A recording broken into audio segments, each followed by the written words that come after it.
Bienvenue dans ce nouveau numéro de PAF. Je ne vous donne pas tout le sommaire parce qu'il y a beaucoup de sujets. On va parler évidemment des morts qui ont marqué la semaine. Johnny Hallyday, Jean d'Ormesson. On va parler aussi de la Corse. On va parler d'histoire.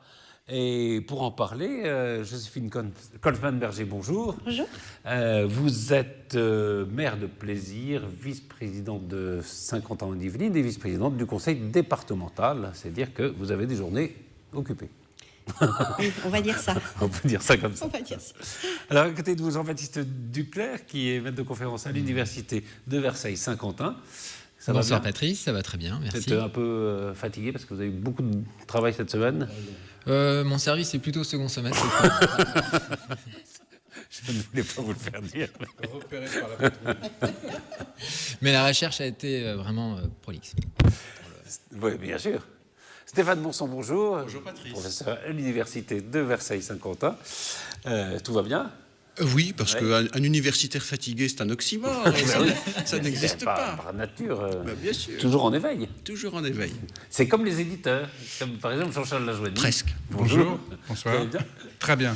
Alors, vous publiez le dernier opus de votre maison d'édition, Voilà. un charmant petit village, roman policier de Jean-Michel Lecoq, je le montre comme ça. Vous en dites un mot ou pas? Oui, c'est absolument. Ça se C'est passe à un Villecroze. charmant petit village dans le Haut-Var, magnifique, qui s'appelle Villecroze. Moi, honnêtement, je ne connais pas, mais tous les gens qui voient ce livre, ils me disent « Ah oui, on connaît, c'est vachement bien ». Il paraît un village avec des habitations troglodytes, dans le Haut-Var, magnifique.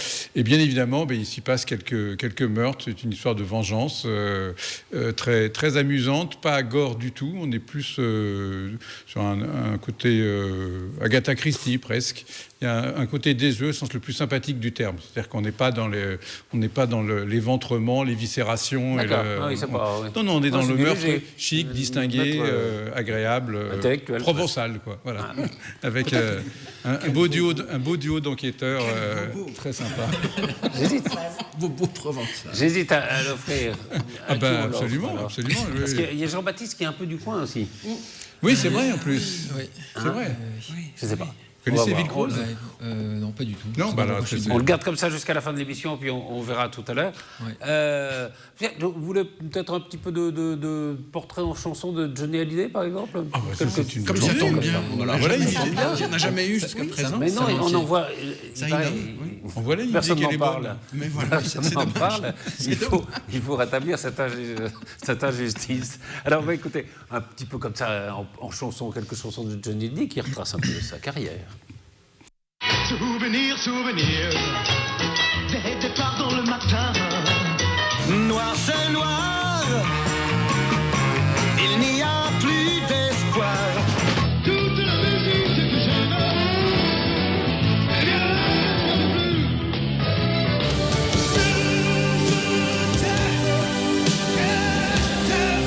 Que je t'aime, elle a fait de moi un fou d'amour. On m'a trop donné, bien avant l'envie. Moi j'ai oublié les rêves et les merci. Allumez le feu, allumez le feu, et faire danser oui, les diables et les dieux. Vraiment. Joséphine Kolfmann-Berger, vous l'avez vu, vous avez vu les vieilles canailles? C'est ça, il y a 2 ans. J'avoue que je suis restée scotchée parce que c'était pas du tout quelque chose que j'écoutais. A priori, Johnny. voilà. Oui, je connaissais comme tout Oui, le monde. comme tout le Enfin, il monde. faut pas exagérer. Je vais pas jouer la snob ou la bobo de service. Mais c'est vrai que c'était pas trop ma tasse de thé. Et j'avoue que je suis restée vraiment impressionnée. C'est une bête de scène. J'étais pas si près que ça, mais quand il arrivait sur scène, on voyait que lui, pourtant. Il y avait les deux autres. Il y avait Oui, Dutronc oui. Mitchell, Et j'aime c'est pas beaucoup rien, hein. Dutronc et j'aime beaucoup Ouais. Eddie Mitchell, surtout Non, mais c'est vrai Jacques qu'il Dutronc. prend la lumière, oui. Il Prenait prend la tout, lumière, ouais. il prend tout. Je suis restée très émue parce que je me suis dit, mais comment j'ai pu passer à côté de ça pendant des années?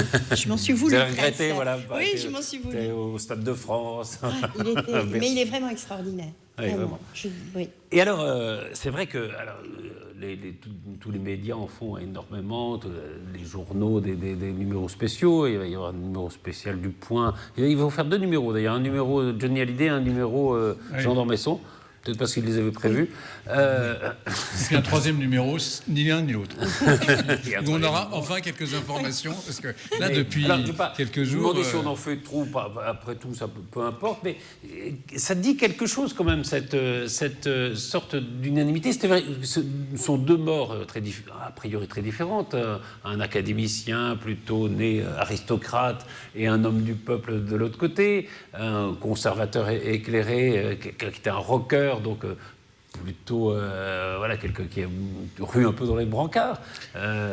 C'est deux personnes de droite. Alors, voilà. Il a été... Voilà. Ça, c'est dit. Ça, c'est dit. Quand même, voilà. Pourquoi pas? De droite, mais peu importe leur... C'est pas le sujet, Jean-Charles. Non, c'est pas le sujet. C'est pas le sujet. Il n'y a pas de nom. Aucunement, Jean-Charles. C'est pas de ça qu'il est mort. On dirait Vauquier quand il s'exprime. Il n'y a pas de honte à être de droite. On ne dit pas ça.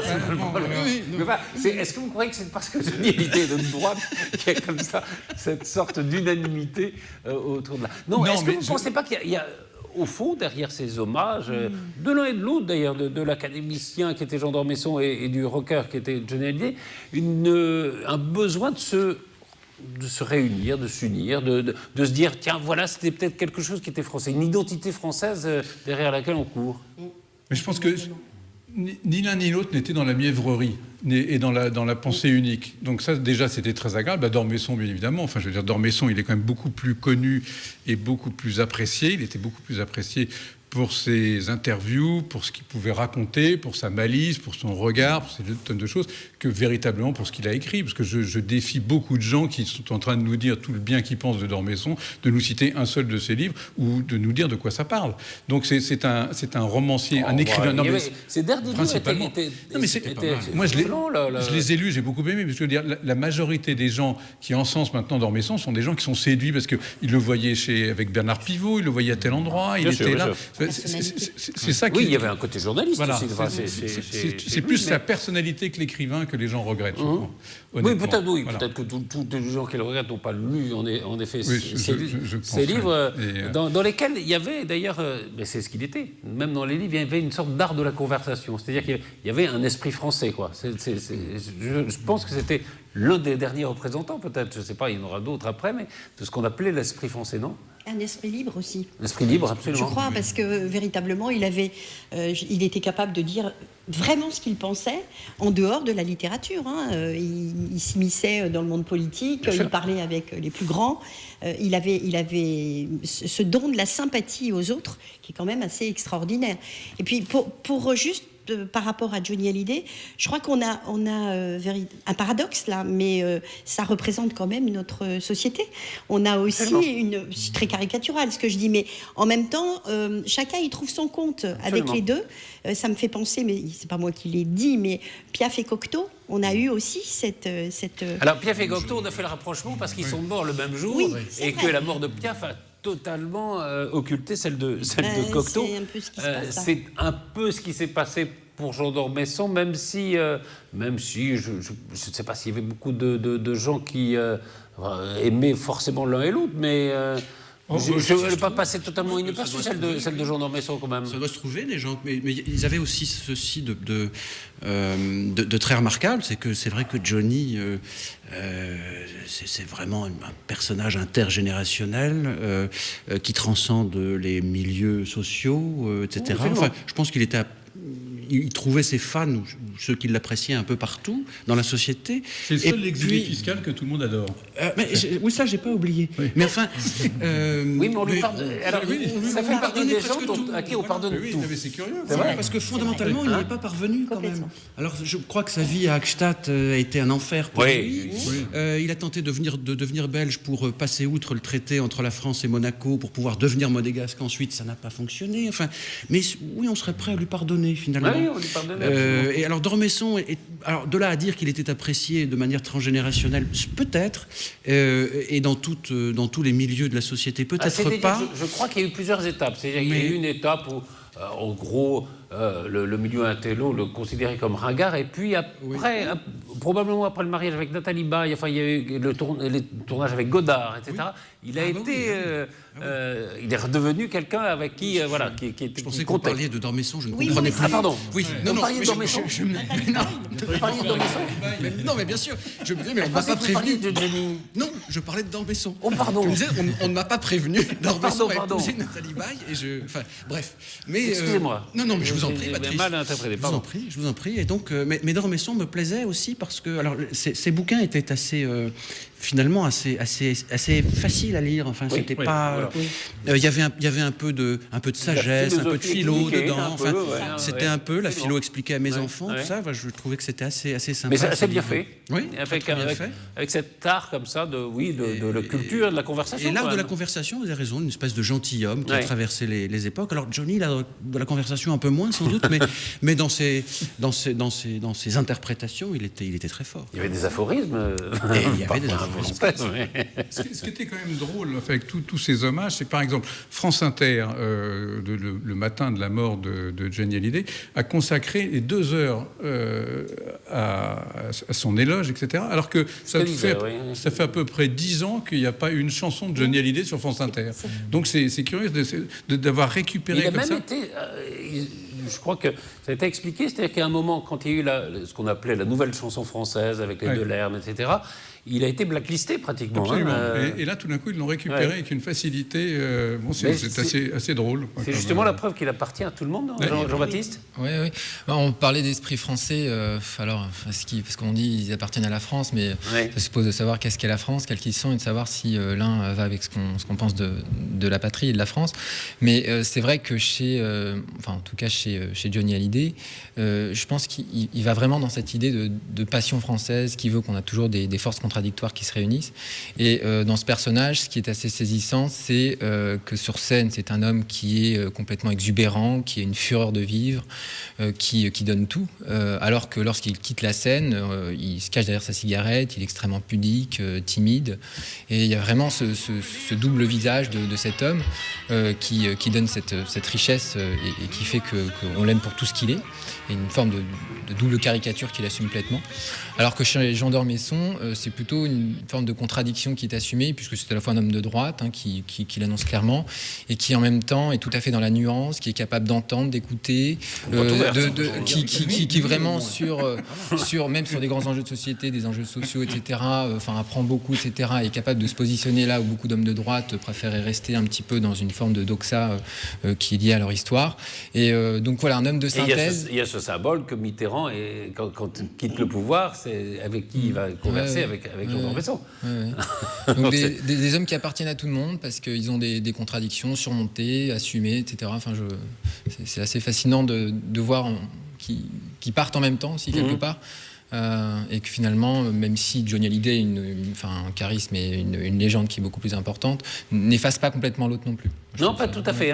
C'est pour ça que je disais, peut-être que Pierre Cocteau, avec qui on a beaucoup parlé de ça, mais alors pour le coup, la mort de Cocteau avait été totalement occultée. On a même dit à un moment qu'il était mort parce qu'il avait eu de la peine. On a dit ça, oui. Et de la peine que Pierre et Jean Marais avaient démenti cette information. Il y a aussi une chose qui est assez intéressante. Alors, je ne sais pas, c'est une hypothèse, mais on n'a pas l'impression, par exemple, qu'il va y avoir une manifestation très populaire pour pas l'enterrement, mais de Johnny Hallyday, samedi. On a l'impression que, au fond, les décideurs, peut-être l'Élysée, c'est pas eux qui décident de ça, ils suivent un peu le mouvement. On a l'impression qu'il y a un mouvement un peu populaire comme ça et qu'on s'adapte à cette volonté, non? C'est ce qu'on ressent, oui. C'est-à-dire qu'on va voir, en fait, si les médias n'ont pas un peu surréagi suivant l'affluence qu'il y aura ou pas au long des Champs-Élysées. S'il y a effectivement une foule de 500 000 personnes, 600 000 personnes qui sont là, énormément de monde, ok, merveilleux. Sinon, on se dira, peut-être que pendant 3 jours, 24 heures sur 24, on a peut-être fait beaucoup. Mais voilà, ça sera forcément du monde. Oui, probablement. Mais ce qui est intéressant, c'est de savoir le véritable étiage. Mais c'est vrai que on a l'impression qu'il y a un mouvement de foule et qui entraîne effectivement toutes les manifestations qu'il va y avoir derrière, ça s'emballe. On est un peu dans une société où les choses fortes qui se passent et qui touchent au niveau de l'humain, que ce soit dans le dramatique, comme ça, on peut pas dire que c'est pas du dramatique, c'est je veux dire important, c'est la vie. Mais on a l'impression que la société réagit beaucoup plus vite que ça ne l'a été à une époque, que ce soit dans le négatif ou dans, je dirais, l'exaltation. Et du coup, il y a un mouvement de peuple, on va dire, qui est sain d'ailleurs, parce que c'est agréable de voir cet engouement-là, et ça suit derrière, à tel point que Macron va faire un discours. Oui, voilà. Pas et qui va sûr être présent pour Johnny Hallyday, c'est assez étonnant. Parler aux obsèques de Johnny Hallyday. Entre ici, Johnny.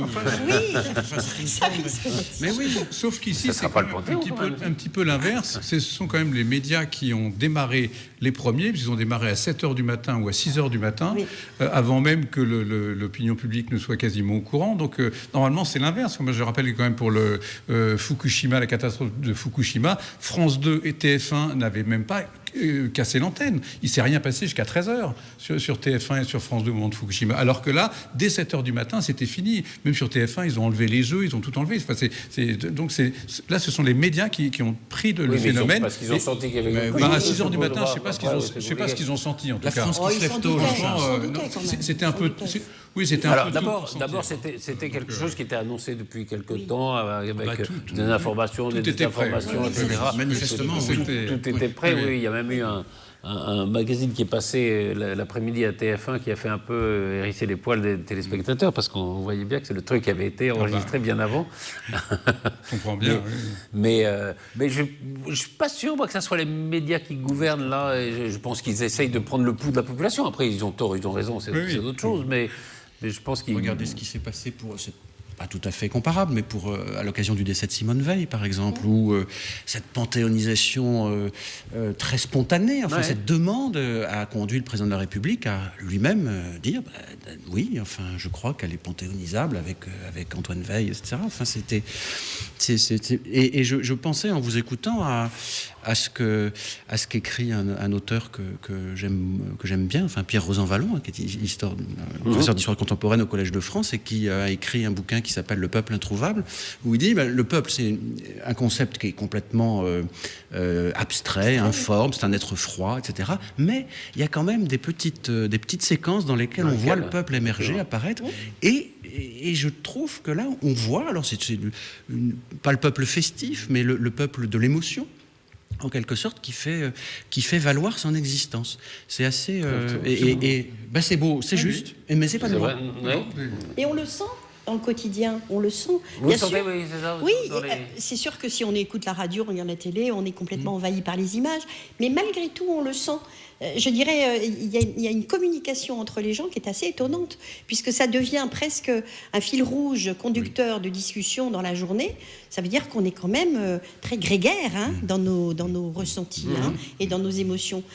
Donc, plus ou moins, il y en a qui pleurent à Marne-la Coquette, et puis il y en a qui, bien sûr, qui regardent ça avec un petit peu plus de recul. Oui, le recul, bien sûr. Mais en même temps, mais tout le monde est un peu... Mais on communique quelque part, voilà. C'est assez étonnant. C'est assez étonnant. Et il y a probablement aussi ce besoin d'avoir des événements qui réunissent. Regardez. Voilà. Nous nous sentons très proches. En tout état de cause, il n'y a rien de dramatique à cette surmédiatisation. Voilà, je veux dire, on peut ne pas y souscrire totalement. Bon, c'est pas grave, on n'est pas obligé de regarder la télévision. Moi, Jean-Charles, vous ne souscrivez pas. Non, moi j'aimais bien. Cela dit, je suis allé le voir, je l'ai vu 2 fois. Je trouve ça sympa. J'ai moins trop d'enfants. J'ai pas de disque de lui. Voilà. Enfin, non, mais ça après. Oui, voilà. Non, mais c'est effectivement, c'était une star. C'était voilà. Ce qui est intéressant, c'est le phénomène que ça. Ça très bien que les gens produit. Jean-Baptiste là-dessus. Je me réserve pour la Corse. Mais Johnny, elle est en Corse.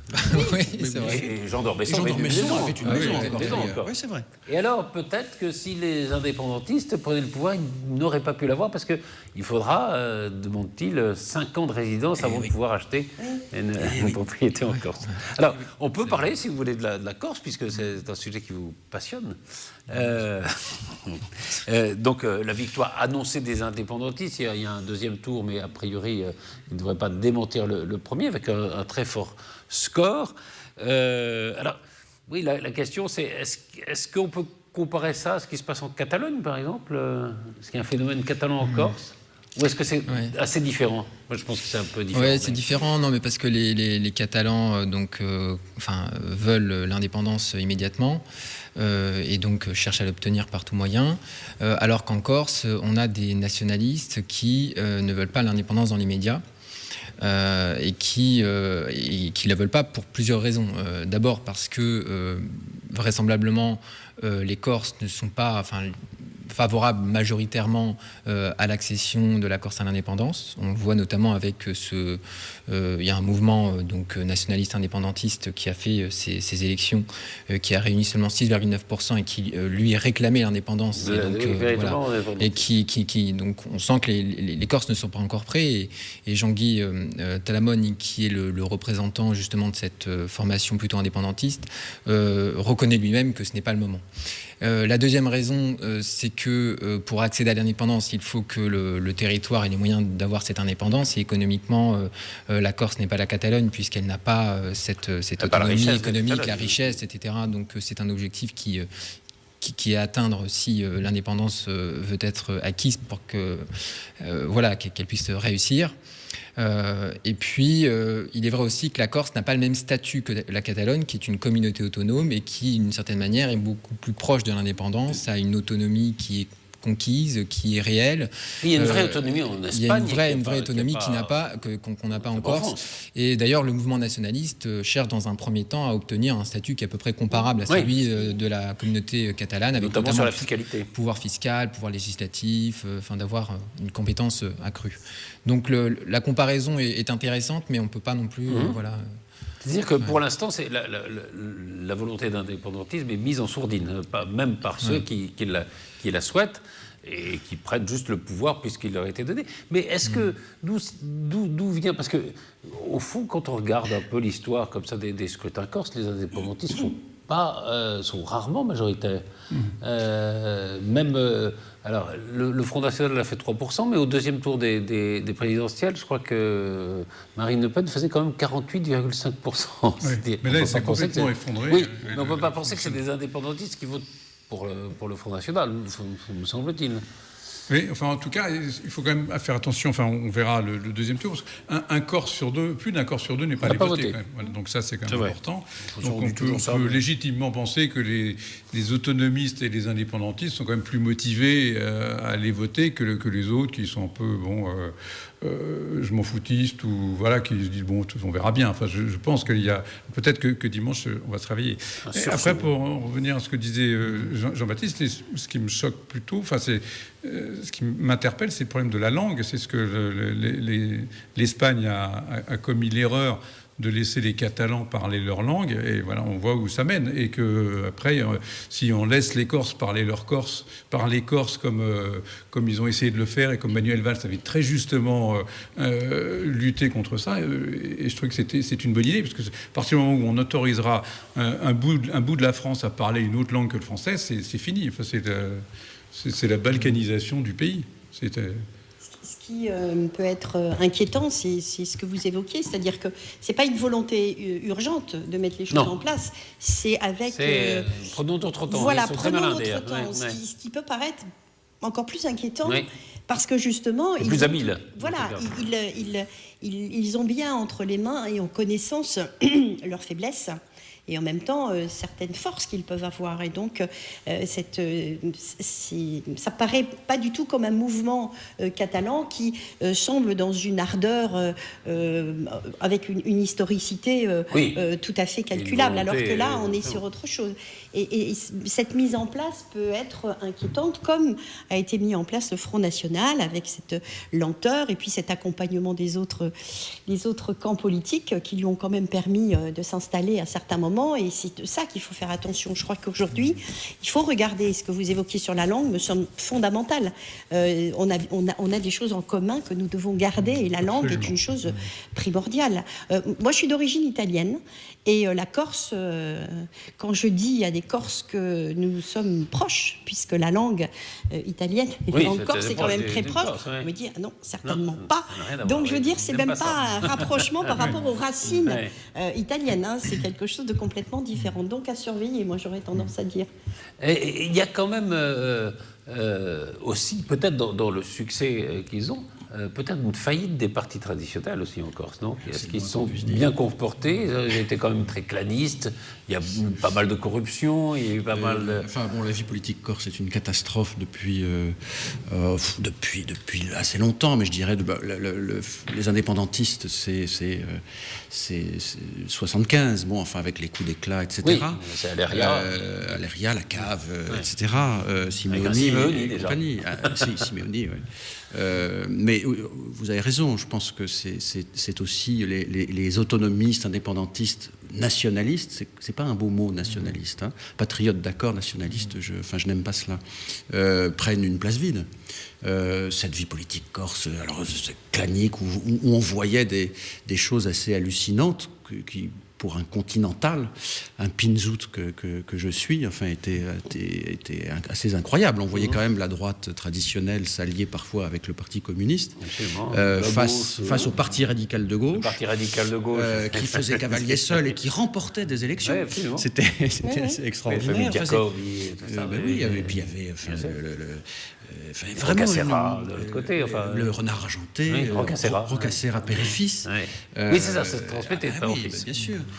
Donc c'est vraiment une terre, comme les indépendantistes aiment à le dire. Notre terre, déjà, c'est assez insupportable. Notre terre, elle est à nous tous. Et elle n'est pas aux Corses simplement.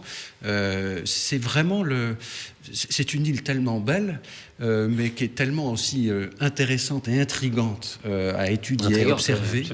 Je pense que nous ne sommes qu'au début. Alors je ne sais pas, je pensais au scénario belge, un peu au scénario flamand. Vous savez, les indépendantistes flamands, les autonomistes flamands sont parvenus au pouvoir fédéral en Belgique en adoptant justement ce discours, en disant... Pas d'indépendance dans l'immédiat, mais ce qui se passe en Belgique aujourd'hui, c'est qu'avec le maire d'Anvers, Bart de Wever, qui est en réalité l'un des vrais dirigeants fédéraux, c'est un détricotage du fédéralisme belge avec une autonomisation des provinces de plus en plus fortes. On n'est pas la Belgique, mais je pense que c'est un scénario bien plus subtil, et vous le disiez, plus dangereux, bien plus intelligent. Il y a toujours eu, d'ailleurs, il y aurait une histoire corse à écrire, mais enfin, des relations, justement, parce qu'il y a aussi toujours eu des négociations du pouvoir des ministères de l'Intérieur successifs avec les indépendantistes, même avec le FLNC à l'époque. Enfin, bien sûr, il y a toujours eu un dialogue. La police, souvent, la gendarmerie connaissait assez souvent l'identité des encagoulés. On savait qui c'était. Tout le monde les connaissait.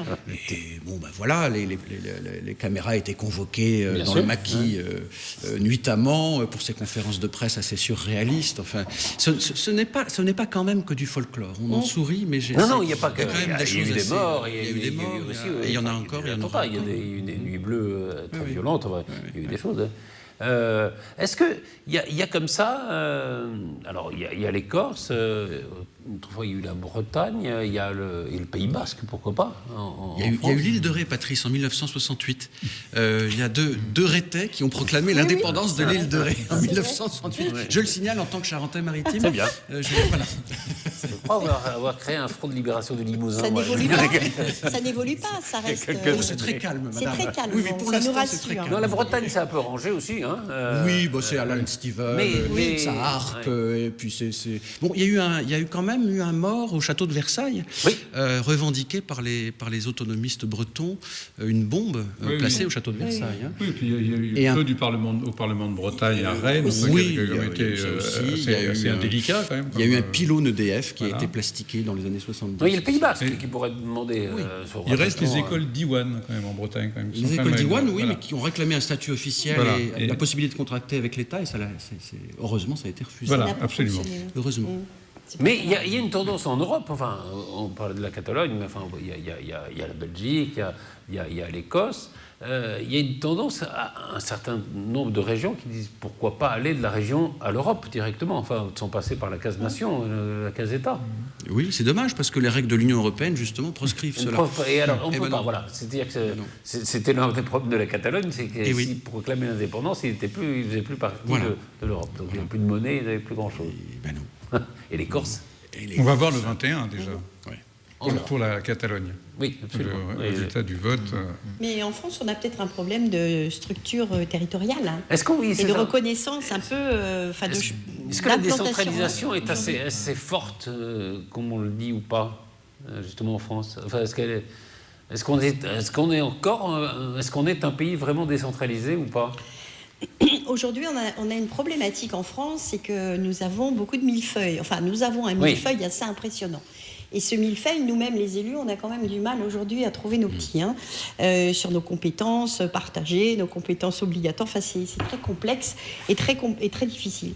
Donc, je pense que tant qu'on n'aura pas eu le courage de mettre en place une vraie réforme territoriale, de façon à ce qu'on redonne, bien sûr, je dirais, pas forcément une pyramide, parce que la centralisation est quand même assez inquiétante, il faut faire attention, parce qu'aujourd'hui, c'est un petit peu ce que l'on ressent. On ressent c'est ça, forme de centralité. Parce qu'on parle beaucoup de décentralisation, mais dans les faits... non, c'est pas vraiment ça. Dans les faits, on est encore un État très centralisé. Là, justement, se met en place une centralité qui nous inquiète beaucoup au niveau des territoires. En même temps, comme les structurations, je vous le disais, territoriales ne sont pas tout à fait bien structurées, puisque maintenant on a la région Île-de-France, mais on parle maintenant, pourquoi pas, d'une création d'une métropole, parce que le Grand Paris aujourd'hui, en face, désolidarise la grande banlieue de la petite banlieue. Donc tout ça fait qu'il y a beaucoup d'interrogations sur jusqu'où on peut aller dans l'application de nos compétences et puis dans notre développement.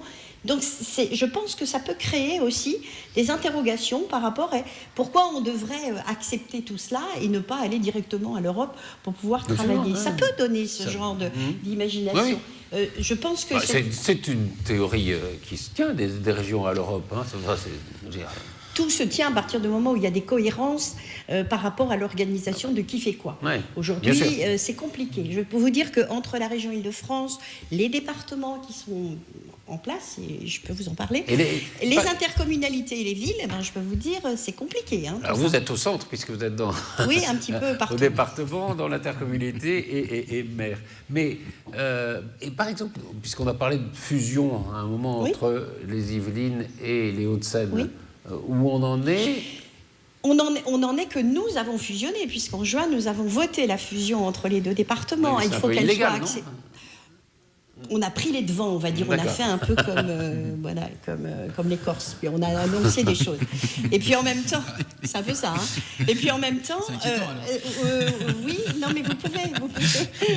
Mais on change pas de langue, on reste sur le français. Et en même temps, on attend que le Conseil d'État puisse nous donner son accord, ce qui n'est pas forcément facile. C'est pas le ressenti que nous avons. Qu'il y aura l'accord du Conseil d'État ? Oui, ça me paraît voilà.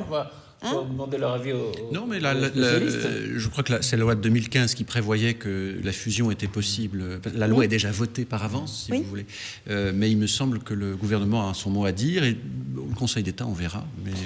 Mais je crois que c'est assez mal parti au regard de la physionomie de ces deux départements, qui ne sont pas deux départements quand même tout à fait communs. Ce sont quand même peut-être les deux départements les plus riches de France, me semble-t-il. Enfin, je crois. 92, oui.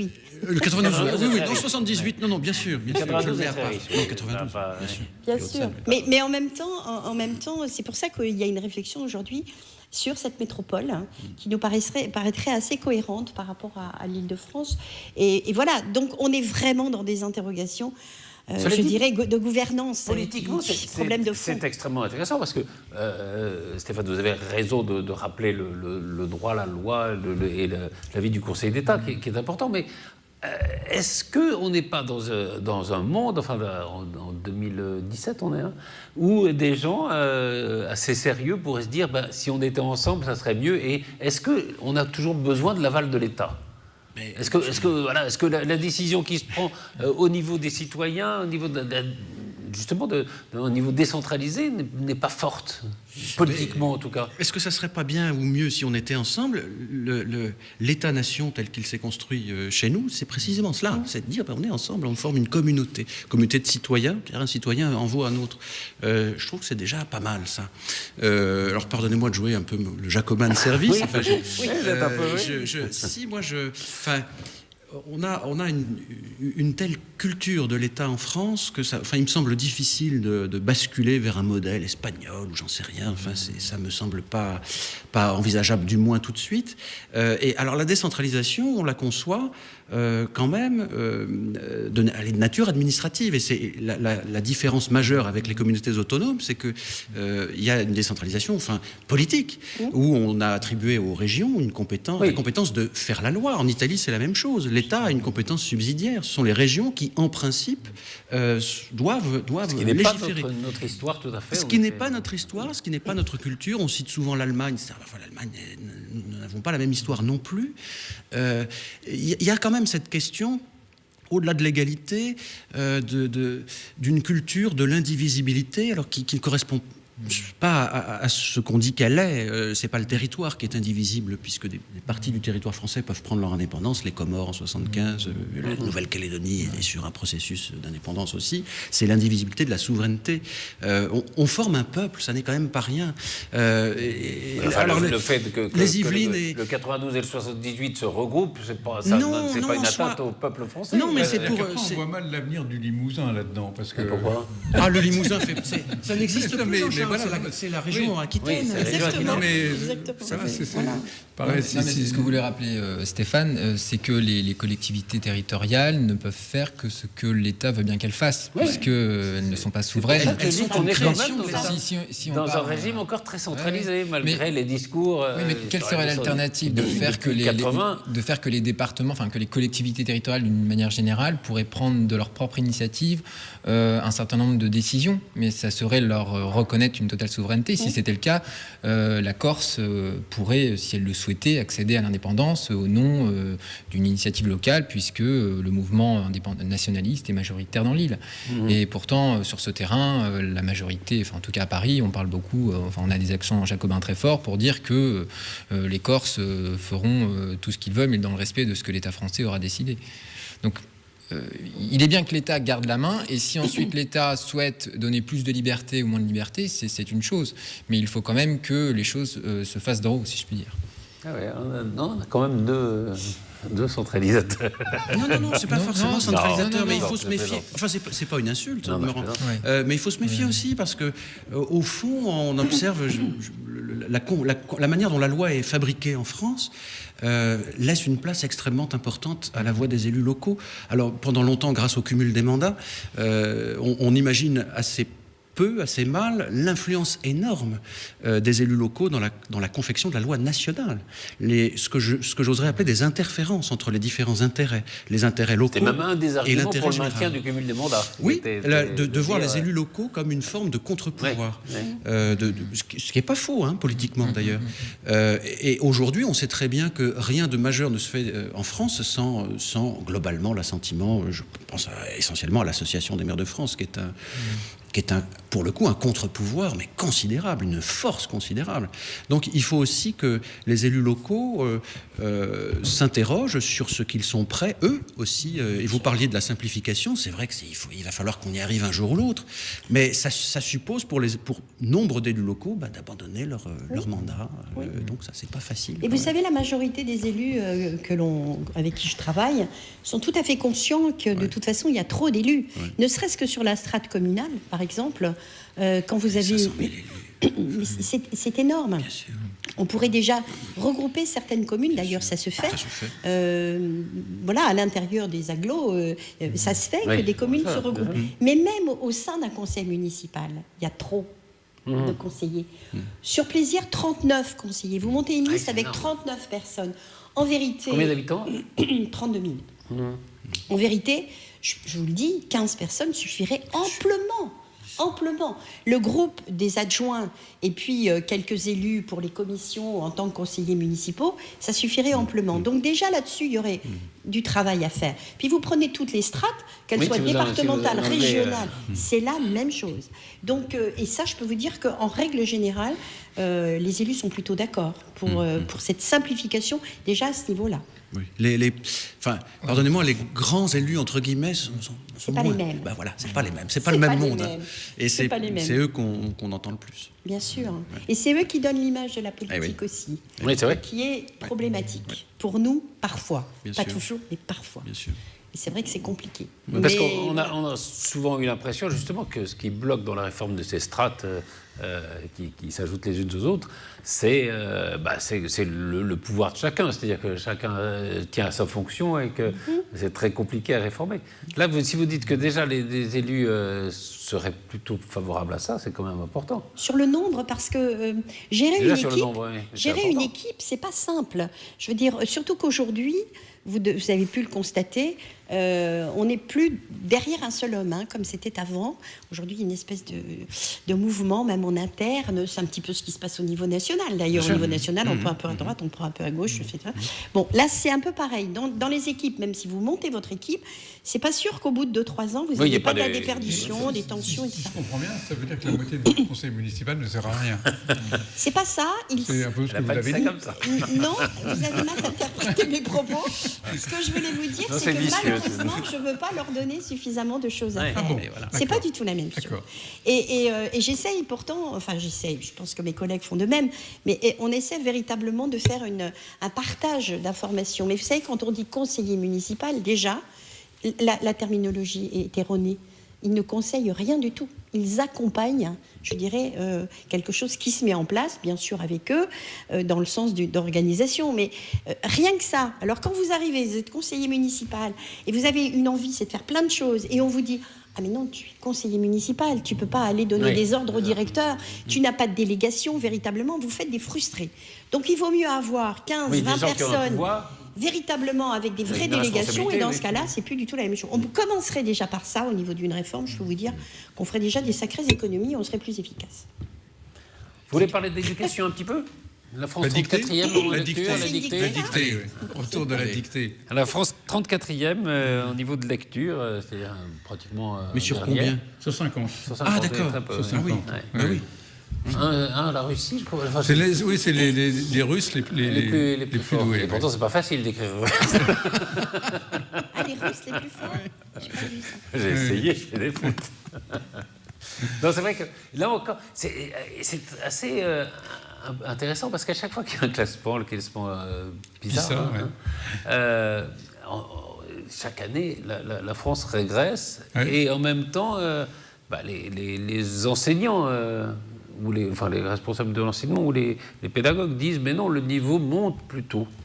Oui, enfin, c'est-à-dire que c'est ce qu'on a dit pour les classements mathématiques. On dit souvent ça.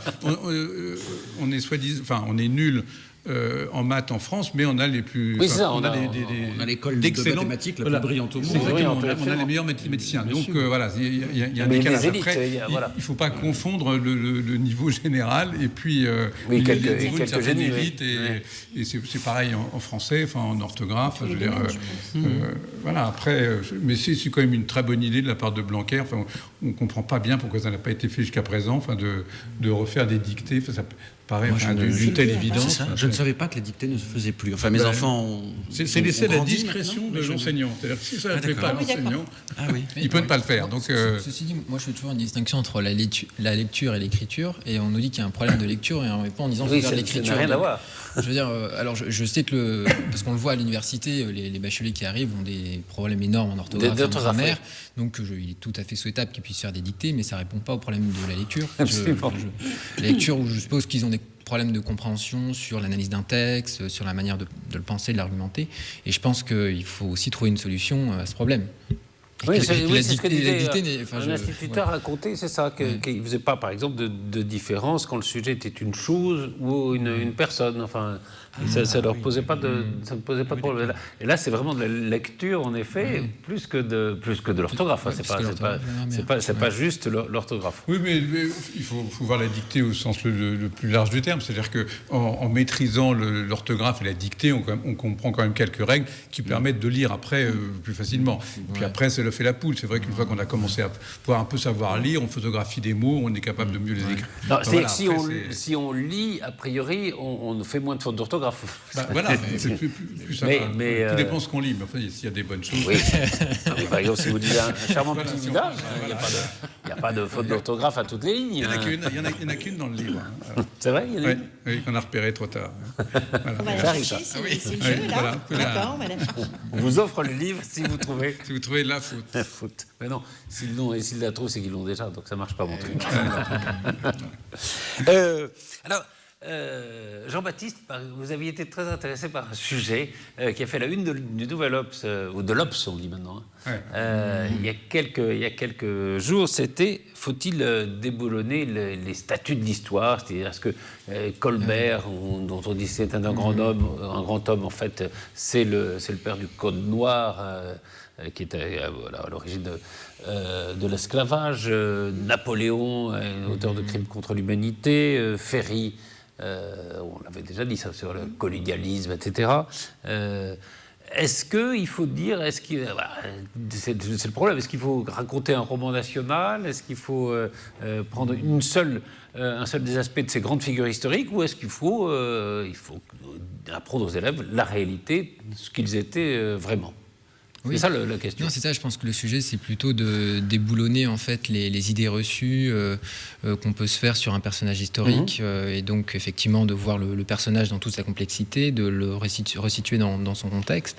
Et donc c'est vrai que lorsqu'on attribue parfois à tel ou tel personnage tel ou tel crime, c'est parfois un peu caricatural, parce que lorsqu'on peut moi-même me présenter le personnage, c'est à autre chose que je vais penser. Donc effectivement, je pense qu'il faut.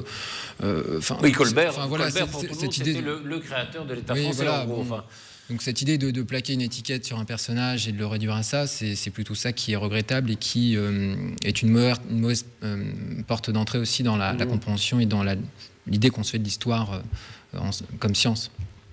Mais est-ce qu'on n'a pas aussi une tendance, quand on fait ça, à juger des comportements passés avec nos yeux d'aujourd'hui? Oui, c'est un des problèmes. Effectivement, c'est une arrogance scandaleuse. Enfin, c'est un peu d'humilité, que diable. En effet, porter un regard contemporain sur ce qui s'est passé dans notre histoire, c'est un révisionnisme qui est insupportable. Et Jean-Baptiste a raison. Laissons l'histoire aux historiens, même si, alors chacun doit se l'approprier, mais l'histoire, c'est une science qui se construit dans le débat, mais dans le débat scientifique, c'est-à-dire dans le débat argumenté. Ce qui se passe là, enfin, moi, me laisse à dire que ça nous montre quand même une chose intéressante. On voit la façon dont l'histoire se fait, et on voit que ce récit national, qui est à mon avis indispensable, n'a pas laissé de place à certains individus, alors à certaines communautés, mais j'ai du mal à dire cela, il n'y a qu'une seule communauté dans la République, ce sont les citoyens. Mais cela dit, alors, je trouve ça mais irrecevable.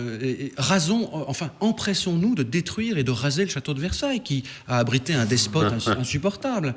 Alors, à déboulonner les statues, mais il restera plus personne. Non, mais est-ce qu'on peut pas dire... Détruisons le Panthéon, qui abrite aussi... Alors, Voltaire qui était scandaleusement... Alors, qui était favorable au Code noir, qui n'a rien fait, qui n'a rien dit. Alors, Jules Ferry, oui, à ce moment-là, Jules Ferry était peut-être un peu plus coupable, parce qu'il y avait quelqu'un comme Clémenceau, par exemple, qui avait déjà souligné dans ses discours assez forts que l'esclavage, c'était pas bien. La colonisation, pardon, c'était pas bien. Et qu'il y avait des abus. Et qu'il y avait des abus. Mais ceci dit, Jules Ferry, ça n'est pas que cela non plus. Et donc, Jean-Baptiste a raison. Est-ce qu'on ne peut pas tout dire d'un personnage? Parce que ce qui reproche ces gens-là, qui voudraient un peu déboulonner ces statuts, justement, c'est de dire, au fond, on a une vision univoque de ces personnages, et on peut... Mais entrons dans le débat, bien sûr, le débat est ouvert, mais... On peut dire, il y a ça de bien, mais... Non. Bien sûr, mais je trouve que, vous voyez, c'est prendre l'argument contesté à rebours et proposer une solution qui finalement ne vaut pas mieux. C'est-à-dire, non, mais Colbert, c'était un immonde esclavagiste. D'accord, mais c'était pas que ça non plus. Non, pas c'était ça, aussi ça a été un ministre, un grand argentier. C'est vrai qu'il était à l'origine des fondateurs de l'État, de la construction moderne de l'État en France. Mais je suis d'accord, il n'était pas que ça non plus. Et de la marine. Et de la marine, l'ordonnance de Colbert, sur la marine, bien sûr. Rendons-lui grâce un peu. Bien sûr. Puis est-ce que le fait d'enlever les statues va enlever, je dirais, le personnage en tant que tel et la connaissance que l'on en a? Pas du tout. Je veux dire, c'est très anecdotique. C'est grave de le dire, de l'évoquez, mais je trouve que c'est une statue en soi, c'est pas quelque chose qui va nous enlever la critique que nous pourrions avoir et les compliments que nous pourrions y apporter par rapport à leurs actions. Nous sommes tous d'accord, donc. Ah oui. Il y avait eu ça revient de manière récurrente, la révision des paroles de la Marseillaise. Oh, c'est un texte sans oui, tout à fait, etc. Mais enfin, c'est vrai que c'est très guerrier. Mais c'est un chant de guerre, c'est le chant de. C'est pas une berceuse. C'est le chant de l'armée du Rhin. Oui, mais. Qu'est-ce que c'est que cette vision du monde de bisounours? Non, mais de bisounours. Franchement, mais on pourrait penser qu'en effet, elle était créée à une certaine époque de l'histoire où la France était en guerre, mais on pourrait penser que les paroles pourraient évoluer, pourquoi pas? Non, ça vous choquerait? Alors ce qui est amusant, c'est que ça vous choquerait. Ce qui est amusant, c'est parce qu'à ce moment-là, c'est sacré, on touche pas. Hitler, apparaît-il, était absolument adorable avec son berger allemand, donc est-ce qu'on ferait le prendre pour dire qu'on va défendre les avec beaucoup de mal alors qu'il a construit de très belles autoroutes. Il a dû dire qu'il a fait beau, le soleil fasciste, enfin vous voyez, bon, ça n'a pas de sens, vous voyez, quand on raisonne comme ça n'a pas de sens. Eh oui, avec Eva Braun. Oui, aussi. Il était charmant aussi. Il était charmant. Semblerait. Il y avait c'était Riefenstahl, Leni Riefenstahl, la cinéaste. Elle avait publié, on a publié il y a quelques années son journal, donc elle rencontrait assez souvent Hitler. C'est très amusant les rencontres avec Hitler. Elle avait dit un jour, mais pourquoi vous ne vous mariez pas? Il avait dit, parce que je suis marié à l'Allemagne. Bon. Mais oui. Changeons de sujet. Parce que on peut changer de sujet. Oui. Vous voulez parler? Nous risquons la sortie. Vous avez vu la une de l'Express, Edoui Plenel? Oui. C'est notre l'homme qui divise la France, l'ami de Jean-Charles. Ah oui. Je ne suis pas sûr qu'il divise vraiment la France, mais je pense que ça reste quand même un peu une tempête dans un verre d'eau, mais bon. Je pense que la majorité des gens qui s'effondrent devant la perte de la disparition de Johnny Hallyday sont assez peu au courant, ne connaissent même pas Edoui Plenel, sont contre foot et je pense qu'ils ont assez raison. Mais non, mais c'est après c'est assez pitoyable. On va le laisser, oui. Bah oui, Jean-Charles, on va vous laisser. Rien à rajouter à ça. Une question de monsieur Lajoignier. C'est les grosses têtes, Jean-Charles. C'est ça. Exactement. Non, tout est venu en effet de la polémique avec Charlie, sur les dessins de Charlie, et sur sa défense des musulmans. Alors, il y a un portrait qui est pas mal dans l'Express, où quelqu'un dit, au fond, il a fait des musulmans une sorte de damnés de la terre, c'est-à-dire qu'il cherche toujours une cause à défendre, et il a trouvé celle-là, ce serait, oui, c'est ça, les rejetés, les damnés de la terre, ceux pour qui il faut se battre. Et c'est vrai que ça l'aveugle un peu peut-être dans les jugements qu'il a sur les... C'est le moins qu'on puisse dire. Oui. Je pense qu'il est assez... maintenant, il est tombé dans une sorte de caricature permanente. Je ne sais même pas si quelqu'un va continuer à avoir envie de débattre avec lui, parce que je ne comprends même pas où, un mot alors peut-être Ça fait vendre, non? Je sais pas, il faudra regarder les ventes de l'Express. Je pense que Johnny fait plus vendre, mais... Oui, aujourd'hui, oui. Je pense que ça fait probablement plus vendre Charlie Hebdo, parce qu'il y a beaucoup de gens qui s'étaient détachés de Charlie Hebdo, qui est quand même, très honnêtement, pas toujours un bon journal, même assez peu souvent un bon journal, honnêtement. Mais là, c'est vrai que plus Plenel attaque, plus on dit, finalement, Charlie Hebdo, c'est peut-être pas si mal. Enfin, du coup, voilà. Donc, Charlie Hebdo, c'est peut-être bien. Pour terminer sur quelqu'un que vous connaissez bien, qui est Benoît Hamon, qui font de Génération.s. Vous comprenez sa démarche? C'est à moi que vous posez la question. Par exemple, mais à vous ou à d'autres, non, à tout le monde. Hein. Non, mais parce que vous le connaissez bien, donc je me dis... Vous le connaissez parce qu'il est élu, il a été élu dans le Trappe, etc. Non, est-ce que... Non, la vraie question, pardon... Est-ce que vous êtes dans la génération, dans une des générations qu'il décrit? Non, c'est pas très bien. Voilà. Non, mais est-ce que vous n'avez pas l'impression, justement, que c'est quelqu'un... Par exemple, il rêve de faire une alliance pour l'Europe avec Varoufakis. Est-ce que c'est pas quelqu'un qui se complaît totalement dans l'opposition? C'est-à-dire qu'il n'y a aucune envie de pouvoir? Est-ce que c'est pas un problème d'un certain nombre d'hommes politiques? C'est peut-être parce qu'il est assez clairvoyant aussi sur ces possibilités. Donc il y a plus de place dans l'opposition, visiblement, que dans le pouvoir. Donc, non, mais c'est vrai là, c'est assez simple. Non, mais il pourrait il pourrait y avoir des alternatives possibles. C'est vrai qu'il y a un certain nombre de gens qui se complaisent. Aller faire une alliance avec Varoufakis, qui n'est même pas majoritaire, alors que vous avez un type comme Tsipras qui se bat comme un fou pour la Grèce.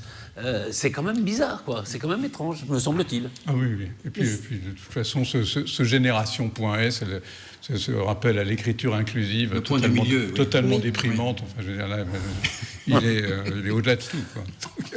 Et le précédent nom de son mouvement était déjà totalement abscon.